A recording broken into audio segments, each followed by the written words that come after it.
들어서 신문에 낸 그 글 내용인데 좀 길긴 한데 제가 앞부분은 좀 줄이고 뒷부분을 좀 읽어드리겠습니다. 한 분의 고백입니다. 나이 60, 환갑이라고 자식이 돈을 모아서 보냈습니다. 당신은 그 돈으로 자식의 보약을 지었습니다. 65, 자식 내외가 바쁘다며 명절에 고향에 못 내려온다고 했습니다. 당신은 동네 사람들에게 아들이 바빠서 아침 일찍 올라갔다가 갔다면서 평생 처음으로 거짓말을 했습니다. 오직 하나, 자식 잘되기만을 바라며 한평생 살아온 그분, 이제는 깊게 주름진 얼굴로 남으신 당신, 우리는 당신을 어머니라고 부릅니다. 또 한 분의 글인데요. 48, 자식이 대학 시험을 보러 갔습니다. 평소와 다름없이 출근했지만 하루 종일 일이 손에 잡히지 않았습니다. 53, 자식이 월급을 타서 옷을 사왔습니다. 당신은 쓸데없이 돈을 쓴다고 나무랐지만 밤이 늦도록 그 옷을 입어보고 또 입어보았습니다. 61, 딸이 시집을 가는 날이었습니다. 딸은 도둑같은 사위 얼굴을 쳐다보며 한박 웃음을 피웠습니다. 당신은 나이 들고서 처음으로 눈시울이 붉어졌습니다. 오직 하나, 자식 잘되기만을 바라며 한평생 살아온 이제는 희끗희끗한 머리로 남은 당신 우리는 아버지라고 부릅니다. 부모님들이 평생 소원이 있다면 자식이 잘 되는 것일 것입니다. 자녀를 키우며 또 자녀들이 이 땅에 살면서 훌륭한 사람이 되어서 본인들이 다 하지 못한 것까지 누리고 살 수 있도록 기도하고 그 뒤에서 자녀들을 위해서 헌신하는 것이 바로 부모님입니다. 지난주에 제가 부모님들은 뭘 좋아하는가를 검색해 봤습니다. 3위까지만 말씀드릴게요. 1위, 용돈 박스. 큰 박스가 아니고 요즘 트렌드가 미니 박스가 있는데 거기다 돈과 함께 돈을 이렇게 말아가지고 기왕이면 파란색보다는 노란색 드리는. 저도 몰랐는데 찾아보니까 있어요. 그래서 요즘은 또 어른들이 좋아한다 그러니까 참고하시라고. 두 번째는 봉투. 무슨 봉투일까요? 그 봉투도 그 봉투. 그래서 세 번째는 홍삼. 또 자녀들은 모르고 선물을 많이 하는데 별로 받고 싶지 않은 선물 3가지. 책, 케이크, 꽃다발.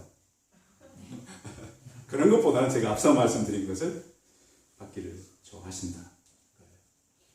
젊은 분들 참고하시라고.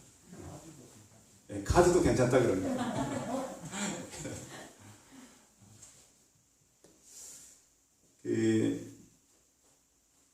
예로부터 우리나라는요, 노인천국이라고 그랬는데요. 고종 황제 때 우리나라 밀사로까지 활약을 해줬던 헐버트 선교사님이 계십니다. 우리나라 위기 때 정말 우리나라 사람보다 더 사랑했던 그분입니다. 그분이 남긴 유명한 한마디가 나는 웨스터민스터 사원에 묻히기보다 조선 땅에 묻히고 싶다고 그랬습니다. 정말 그의 소원대로 그는 나중에 이 땅에 묻혔습니다. 그분이 말하기를 이 세상에서 관습적인 노인 복지가 가장 완벽하게 된 나라가 조선이라고 했습니다. 그럼 어떻게 이 나라가 그렇게 노인 복지가 잘 돼 있었을까요? 어떤 분이 그 당시에 우리나라 120년, 130년 전에 우리나라가 지키고 있었던 이 동네 관습을 이렇게 모아서 이렇게 기록한 걸 찾아봤더니 이렇게 되어 있습니다. 문성이라 해서 아침에 일어나거나 저녁에 잠들 때 아들 며느리로부터 모난을 받는다. 어른들이. 햇과일이 나거나 별식이 생기면 언제나 노부모가 먼저 드신 후에 입에 댄다. 문중 사람은 물론이요 한 마을에 사는 남들일지라도 출타를 하거나 출타해서 돌아오면 반드시 마을 노인에게 가서 절을 하고 찾아뵙고 인사를 드립니다. 길 가다가 노인을 만나면 말에서 내리거나 말을 타지 않았으면 걸음을 멈추고 지나갈 때까지 두 손을 들어서 읍을 한다. 인사한다는 거죠. 마을에서 잔치가 있으면 아무 연고가 없더라도 반드시 마을 노인을 모셔다가 상석에 앉혀 대접을 한다. 회갑이 지나면 그 고을 현감이, 고희가 지나면 감사가, 백수가 지나면 임금님이 춘추를 가려 주식과 옷을 내려 연치를 취하했다. 동서고금을 막론하고 노인을 우대했던 이 우리나라, 대한민국, 이 나라는 정말로 동방의 H국이었습니다. 그런데 요즘은 시대가 이제 많이 변해가고 있습니다. 이 시대를 향해서 하나님께서는 오늘 잠언서를 통해서 어떤 가정이 복된 가정입니까? 우리가 믿음을 가진 사람은 누구나 섬기고 살아야 되는데 그러면 구체적으로 무엇을 섬기고 살아가야 되는가를 우리는 분명히 알고 살아가야 합니다. 그러니까 세상이 사람을 섬기는 방법과 말씀이 섬기라고 한 것은 조금 차이가 있습니다. 그러니까 세상이 하는 대로 우리가 가정 안에서 어른을 공경할 것이 아니라 말씀하는 대로 우리는 부모님을 공경하고 살아가야 되기 때문입니다. 16절 다시 한번 읽어보겠습니다. 16절 시작. 가산이 적어도 여호와를 경외함이 크고 번뇌하는 것보다 나으니라. 아멘. 잠언서를 쓴 솔로몬은 부했던 그런 사람입니다. 하나님께서 모든 계획을 하시고 인간을 창조해서 가장 먼저 만든 것이 바로 가정입니다. 인류가 살아가는데 가정은 굉장히 중요한 것입니다. 가정은 남녀 두 사람이 부모를 떠나는 겁니다. 가정들이 힘든 문제들을 이렇게 얘기를 들어보면 두 사람의 당사자의 문제도 있지만 무슨 문제 때문에 많이 다투던가요? 부모님 문제. 부모님 문제 때문에 다투는 일이 없도록 누가 지도를 해줘야 되죠?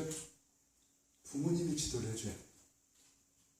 혹시 어르신들은 결혼해서 자녀들이 싸우고 와서 잃으면 누구 편을 들어줘야 돼요? 잃는 사람 편을 들어줘야 돼요? 그 사람을 화나게 한 사람 편을 들어줘야 돼요? 잃는 사람에게는 절대 인정해 나중을 위해서 그런 겁니다. 너도 문제가 있다. 그렇죠? 우리 아이들 싸우고 나서 잃으면 잃는 사람이 나쁘고요. 안 잃는 사람이 나쁜 사람이 많아요. 잃는 사람이 나쁠 때가 많죠. 그런데 부모님들이 그것을 잘 조절을 해서 물론 그러겠다.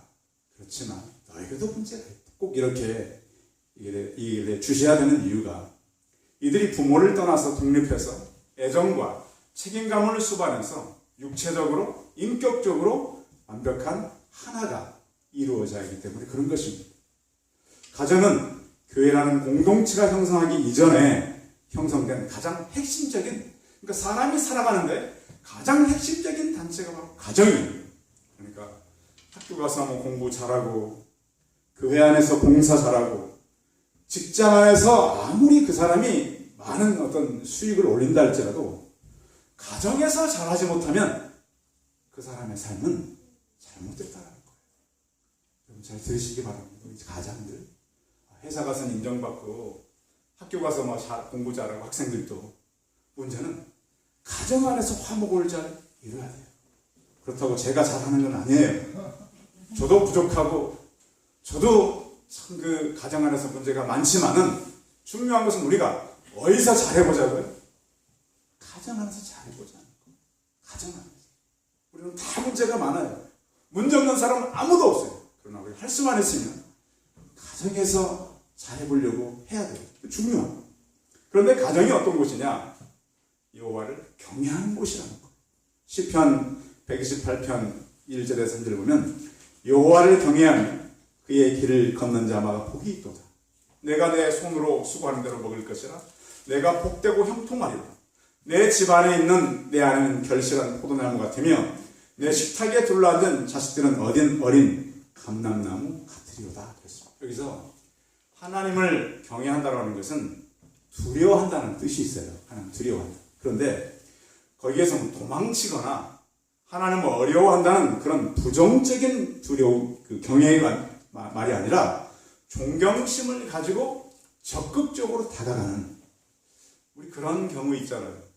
살아가면서 굉장히 존경스러운 사람한테는 문제가 생겼을 때 찾아가고 싶어요? 안 찾아가고 싶어요? 찾아가고 싶죠. 여러분 생각해보세요. 내가 지금까지 살아오면서 그분은 내가 참 인생의 어떤 그 모델로, 어떤 멘토로 삼고 싶다. 다른 분이 있을 때는 찾아가고 싶단 말이에요. 경외한다는 말은 바로 그런 의미를 가지고 있어요. 내가 어려움이 생기고 문제가 생겼을 때 꼭 찾아가야 되는 그 경외하는 그 하나님. 그분이 바로 우리의 기도의 응답자라고 하는 것입니다. 여호와를 경외한다라고 하는 것은 그의 길을, 여호와를 경외하는 것은 그와 함께하는 그런 자를 말하고 있습니다. 그런 또 가정에서 여호와를 경외할 뿐만 아니라 또 한 가지는 하나님은 건강과 장수의 복을 우리에게 주셔요.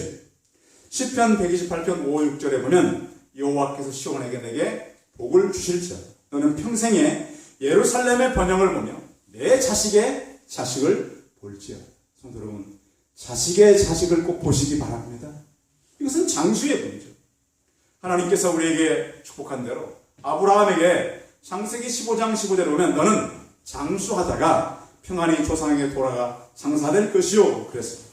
신명기 34장 10절에 보면 모세를 향해서 모세가 죽을 때까지 120세였으나 그의 눈이 흐리지 아니하고 기력이 쇠하지 아니하였더라. 성도 여러분, 하나님을 바라보는 신앙이 계속 맑은 상태로 유지되기를 바랍니다. 우리가 어떤 밝은 것과 맑은 것은 차이가 있어요. 여러분의 신앙은 맑으시기 바랍니다. 하나님을 계속 바라볼 뿐만 아니라 여러분의 기력도 여러분의 총기도 흐트러지지 않아서 가지 하나님을 붙들고 살아가는 성도들이 되시기 바랍니다. 하나님은 후손들에게도 복을 준다고 했어요. 시편 112편 1, 2절 할렐루야 여호와를 경외하며 그의 계명을 크게 즐거워하는 자는 복이 있도다. 그의 후손이 땅에서 강성하며 정직한 자에게 후손에게 복이 있으리로다 그랬습니다. 그런데 사람들을 향해서 하나님은 자신에게 뭐라고 표현하셨냐면 나는 질투하는 하나님입니다. 그러면 하나님의 질투는 어떤 질투일까요? 우리가 가지고 있는 그런 질투일까요? 내가 어떤 것을 가지지 못한 것을 다른 사람의 소유했을 질투심이 있어요? 없어요? 없으세요? 사람은 있어요. 내가 정말 갖고 싶은 걸 다른 사람이 가지고 있으면 사람은 질투가 있어요. 그러면 하나님께서도 그런 질투를 말씀할까요?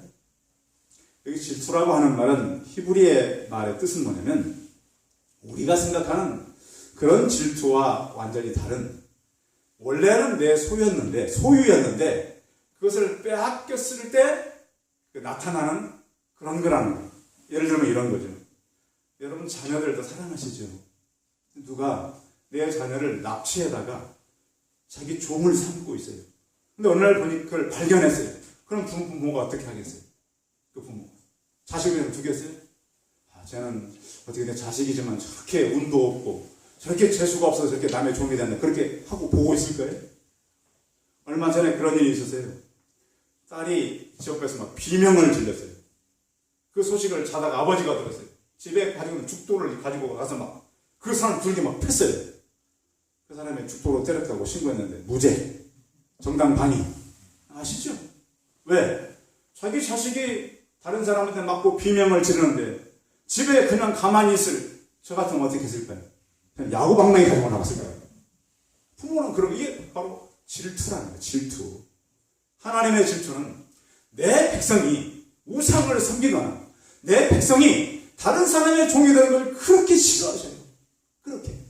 그래서 하나님은 나는 질투하는 하나님이기 때문에 우상 섬기지 말고 다른 사람 종되지 말고 나를 섬기고 내 말을 지키면 내가 복을 주는데 내 계명을 어기는 자는 3, 4대까지 내가 벌을 주겠다. 그런데 그 자손에게는 언제까지 복을 주신다고요? 몇 대까지? 1000대면 몇 년이죠? 자, 30년, 한 세대가 보니까 30년이에요. 그렇죠? 제가 31살에 큰애를, 아니 33살에 결혼, 아이를 봤으니까. 대부분 30이란 말이에요. 자, 30 곱하기 1000 넘으면 얼마죠? 계산 많이 해보셨어요? 3만 년을 내가 복을 준다. 그럼 이건 엄청난 숫자가 되는 거예요. 3, 4대하고 이 3만 년은 게임이 될 수 없어요. 그런데 계산을 해봤더니 이렇게 한 3만 년, 30만 년 동안, 3만 년 동안 자식이 잘 되고 공부 잘하고 부자라고 사는 사람이 있었어요, 없었어요? 실제로는 없어요. 그러면 하나님께서는 무엇을 약속한 것입니까? 말씀대로 사는 복입니다. 성도 여러분, 이 땅에 우리가 살아가면서요, 자꾸 우리가 어떤 물질적인 복, 이 땅에서 어떤 잘되는 복, 성경에서 말씀하는 것은 물론 그것도 포함해요. 근데 그것만은 아니라는 거예요. 말씀대로 사는 것이 얼마나 큰 복인지 우리는 다른 것 많이 물려주지 않아도 1000대까지 상속세 없이 물려줄 수 있는 거예요. 믿음이라는 거예요. 믿음. 그런데 하나님께서 이것을 우리에게 줄 수 있도록 은혜를 베풀어 주셨어요. 그래서 하나님을 경외하면 건강한 자손, 후손들에게 복을 주시고 우리를 도우시는 그 하나님 여호와를 경외하고 살아가는 우리 성도들이 되시기 바랍니다. 또 하나는 17절에 있는데요. 17절 같이 읽어봅니다. 시작. 채소를 먹으며 서로 사랑하는 것이 살진 소를 먹으며 서로 미워하는 것보다 나으리라. 아멘.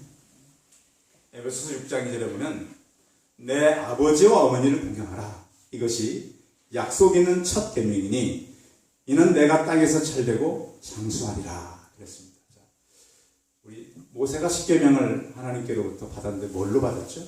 받을 때 뭘로 받았어요? 돌비로 받았죠. 돌비서. 그렇죠. 자, 그러면 10가지 계명인데 사람들이 추측일 거예요. 본 사람은 없으니까. 아마 몇 가지씩 있을 거라고 추측할까요? 2개인데. 몇 개씩 있을 거라고 생각하겠어요? 네? 5개? 5개. 그렇죠. 자, 그러면 내 부모를 공경하라. 그러니까 10계명 중에 4계명까지는 하나님을 위한 거고 6계명은 사람을 위한 거예요. 그런데 내 부모를 공경하라는 어느 쪽에 기록되어 있을까요? 5개라면 하나님 쪽이죠. 그죠? 그렇죠. 그렇죠. 하나님 쪽. 제5니까. 그래서 어떻게 보면 부모 공경은 하나님 공경과 비슷하다는 거예요. 부모 공경. 자, 부모님을 여러분 공경해야 되는데 하나님께서 우리를 하나님 사랑하고 경외하라고 그랬듯이 부모님을 여러분 잘 공경하시기 바랍니다. 지난 주일이 어버이날이었는데 제가 어버이날이면 가끔씩 이제 자주는 전화 안 하지만 그날은 꼭 전화를 드렸거든요. 근데 이번 주 어버이날은 장모님은 저희 집에 와 계시니까 전화 드릴 부모님이 없는 거예요. 그거 아세요? 우리 그 젊은 분들, 지금 부모님 살아계시는 분들. 어버이날을 딱 맞았는데 전화 드릴 부모님이 안 계세요. 그게 참 묘했어요.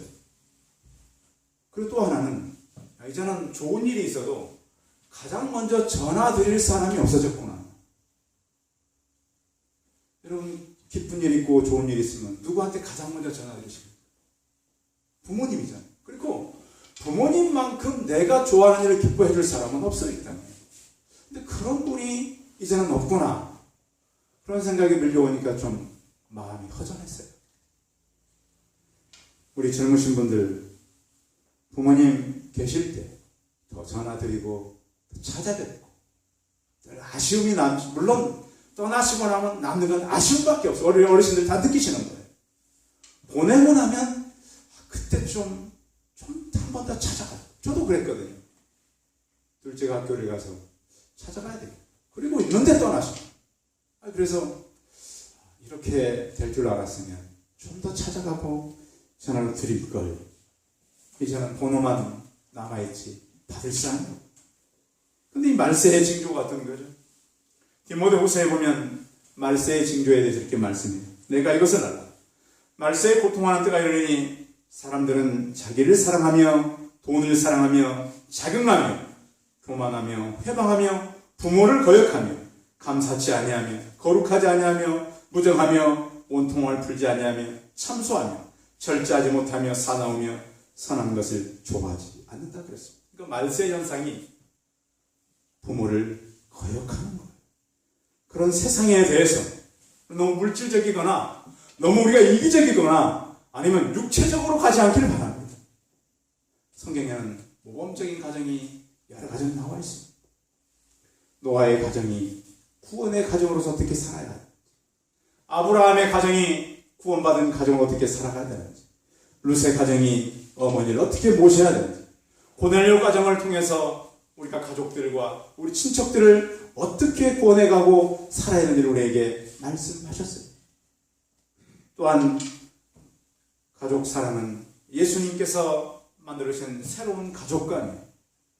예수님의 청년의 때 집을 떠나셨어요. 이제 사생활을 마치고 공생애를 시작할 때 예수님에 대한 소문이 안 좋게 해놨어요. 예수님 귀신 들려가지고 이제 집에도 안 들어오고 자꾸 저렇게 밖에서 사람들을 선동하고 다닌다. 그런 악성 루머가 퍼졌어요. 그래서 어머니가 자녀 그 동생들을 예수님을 찾아오셨어요. 예수는 어릴 때부터 부모님이 자꾸 찾으러 다녔어요. 성전에 계실 때도 그랬고 기억나시죠? 청년의 때도 그러셨어요. 겨우겨우 찾아서 사람을 보내서 우리가 왔다고 전하라고 그랬죠. 예수님께서는 그랬어요. 보십시오. 누가 내 어머니고 누가 내 동생들입니까? 하나님의 뜻대로 사는 자가 내 어머니요 내 동생들이라고 예수님께서는 새로운 가족관을 정리해 주셨어요. 예수 믿는 사람들은 물론 육신의 부모가 계시지만 하나님의 뜻대로 사시는 분들이 우리 부모님이요 형제 자매라는 사실을 말씀을 통해 다시 정리하시기 바랍니다. 그렇게 말씀하신 예수님은 나중에 십자가에 죽으실 때도 동생들에게 부모님을 부탁하지 않으셨어요.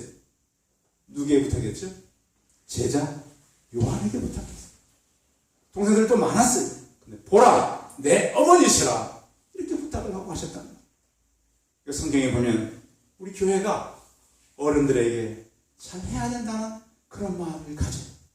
특별히 우리 교회 어른들 교회를 사랑하시는 마음이 남달라요. 저희 교회 어르신들 이렇게 말씀 들어보면 얼마나 교회를 사랑하고 아끼시는지 몰라요. 그래서 우리 젊은 사람들이 교회 안에서 형통하고 사랑하는 많은 응답들이 있어요. 그 이유는 우리 어르신들의 기도 때문에 그런 거예요.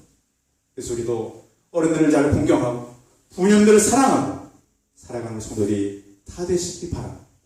그리고 한 가지는 하나님과 사람들로부터 오는 교회는 칭찬받고 살아요. 성경의 가족은 에베소서 2장 13절을 통해서 전에는 멀리 있던 너희가 그리스도의 피로 가까워졌다 그랬어요. 가족은 사실 한 피를 나눈 사람들이 가족이라고 할 수 있잖아요. 그런데 성경에도 보면 예수 그리스도의 피로 우리가 가까워진 가족이에요. 가족은 한 집에서 살잖아요. 그렇죠? 가족이잖아요. 장차 하늘에서 우리는 영적인 가족으로서 살아가야 될 한 가족이에요. 그래서 교회는 그 아름다운 모습을 이 땅에서 이루고 살아갑니다. 가족은 또 한 식탁에서 먹잖아요. 가족들. 그래서 우리는 영적인 살과 피를 나누는 성찬을 나누는 그 초대교회는 때는 주일마다 만찬을 했고 성찬을 나눴어요. 가족은 동고동락하는 사람들. 어려움이 있을 때 서로 돕고 사도행전에 보면은 서로 어려울 때는 자기 가슴을 팔아서 돕고 어려운 이웃들을 돌아보는 것이 바로 초대교회의 아름다운 모습이었습니다. 그래서 바울은 갈라디아서 3장 26절 28절에 보면 너희는 다 믿음으로 말미암아 그리스도 예수 안에서 하나님의 아들이 되었으니 너희는 유대인이나 헬라인이나 종이나 자유자나 남자나 여자나 다 그리스도 안에서 하나이니라. 아멘. 그래서 우리는 하나가 되어서 예수 그리스도를 믿지 않는 사람들에게 저 예수 믿는 사람들은 하나가 되어 있다. 이런 인정을 자꾸 받고 살아야 돼요. 그래서 영적인 가족일수록 교회일수록 더 깊은 나눔이 있고 참된 교회로 아름다운 모습을 가지고 가는 거예요. 그래서 교회는요 가족과 같는데 요즘에 그런 얘기를 하죠. 가족은 공기와도 같다. 어느 분이 그런 얘기를 했어요. 그럼 우리가 공기가 없으면 살아가요, 못 살아가요? 가족은 그런 거예요. 가족은 공기와 같아서 내가 숨을 내쉴 수 있는 그런 이 장소일 뿐만 아니라 특별히 가정은 영적 쉼터가 되고 영적 충전소가 되는 이게 가정이에요. 교회도 마찬가지죠. 잠언서 17장 21절에 보면 마음의 즐거움은 양약이라도 심령의 근심은 뼈를 마르게 한다고 했어요. 그래서 가정과 교회는 거의 동일하게 한 아버지를 모시는 그런 모습을 가지고 살아가는 거예요.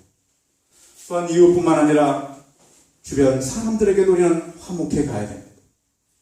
우리가 예물을 드리다가 형제에게 잘못한 원망되는 것이 생각나거든. 형제에 화목하고 예물을 드리라고 성경은 말씀하고 있고요. 할 수 있는 모든 사람과 더불어 화평하라고 그랬어요. 여러분, 남을 위한 일이 있을까요? 다 자기를 위한 일. 우리나라에 그 전례적으로 내려오는 얘기인데요. 어떤 두 사람이 한 집에서 종사를 하게 됐어요. 종들도 이렇게 계속 종을 하는 것이 아니라 어느 기간이 되면 자유인으로 가는 그런 종들이었는 거예요. 두 사람이 이제 다 종살이가 끝나가서 12월 31일이 돼서 우리나라로 석 달 경험이라고 그러죠. 두 사람을 보내기 전에 주인이 부탁하는 거예요. 여보게 이제 오늘까지 우리 집에 살다 내일이면 자유가 되는데 마지막 부탁을 하나 하겠다. 그건 뭐냐면 좀 우리 집에 새끼를 좀 마지막으로 좀 꼬아놓고 가라는 그 대신 조건이 있는데 가늘고 질기고 길게. 어떻게 꼬놓으라고요? 가늘고 질기고 길게. 두 사람한테 이렇게 한 사람이 막 불평했어요. 야, 우리 주인 못돼가지고 가는 날까지 우리 부려먹는다. 그래서 대충 꼬고 그냥 잤어요. 어쨌든 내일이면 끝나는 거 아니에요. 그렇죠. 한 사람은 그래도 우리 주인은 다른 사람보다 나아. 어차피 우리는 내일이면 끝나니까 하는 대로 하고 두 사람이 잠을 잤어요. 이튿날 아침에 두 사람을 불러 주인이 이런 얘기를 합니다. 두 사람이 우리 집에 있는 동안 우리 집 가산이 많이 좋아졌고 나도 많이 부자가 되었으니까 가기 전에 한 가지 내가 선물하려고 했는데 따라오라 그랬어. 그 대신 어젯밤에 꼰 무엇을 가지고? 새끼를 가지고 창고문을 열고 괴짝을 여는데 엽전을 꺼내는 거. 어젯밤에 꼰은 새끼 주다가 다 끼워가게. 그래서 굵고 짧게 꼰 사람 어떻게 됐을까요? 몇 개 먹어. 길고 가늘게 질기게 꼰 사람 들고 갈 수 있는 만큼 들고 갔어요. 그 얘기가 주는 교훈이 뭐죠? 마지막까지 성실하다. 비록 남이 시키는 것 같지만 그것은 누구를 위한 일이다? 나를 위한 일이다. 거기 메시지가 있어요. 성경도 마찬가지예요. 성경이 우리에게 요구하는 거 참 많아요. 11조를 드려라. 감사해라. 주의를 지켜라. 부모를 공경해라. 이것은 나를 위한 것이야. 성경에 보시면 부모 공경은 사실 부모님을 위한 것이 아니라 나를 위한 거예요. 장수하고 땅에서 잘 되는 복이 부모를 통해서 할 수 있다. 근데 그 부모가 항상 있는 것이 아니라는 거예요. 하나님께서는 우리가 이 땅에 사는 동안 많은 직책을 허락하셨어요. 그리고 또 행복은요 꼭 어떤 많은 것에서 오는 게 아니에요.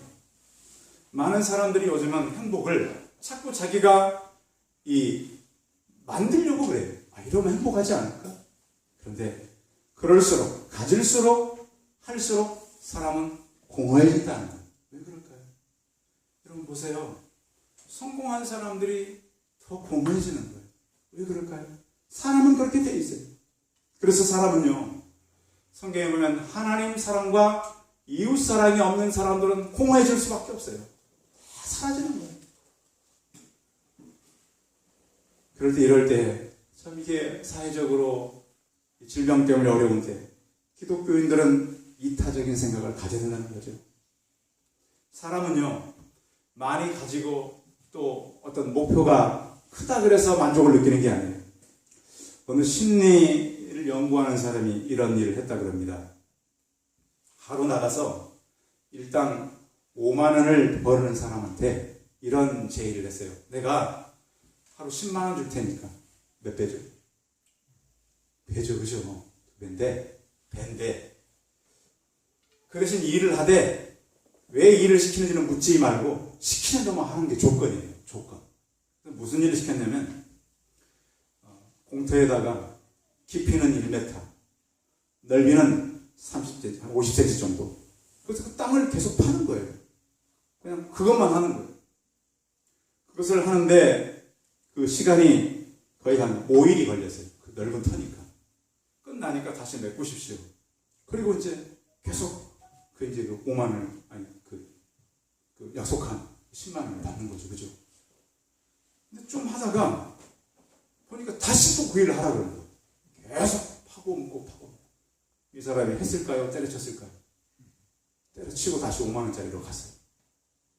사람은요, 어떤 돈이나 안정성이 있다고 일하는 게 아니라는 거죠. 일을 하는데 의미와 보람이 있어야 된다. 우리가 하는 일도 마찬가지죠.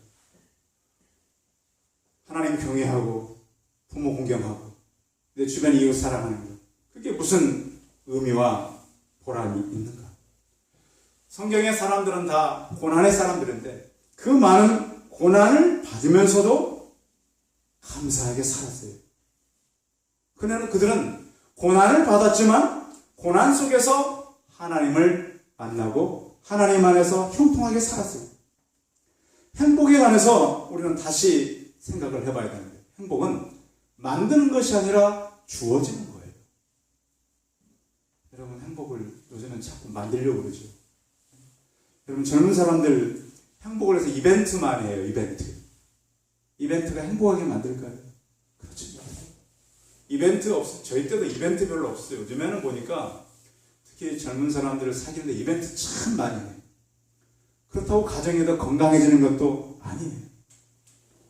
하나님께서 우리에게 주는 것은 만들어지는 것이 아니라 하나님께 주시는 것. 사람이 만든 것은 갈수록 불안해져 가는 거예요.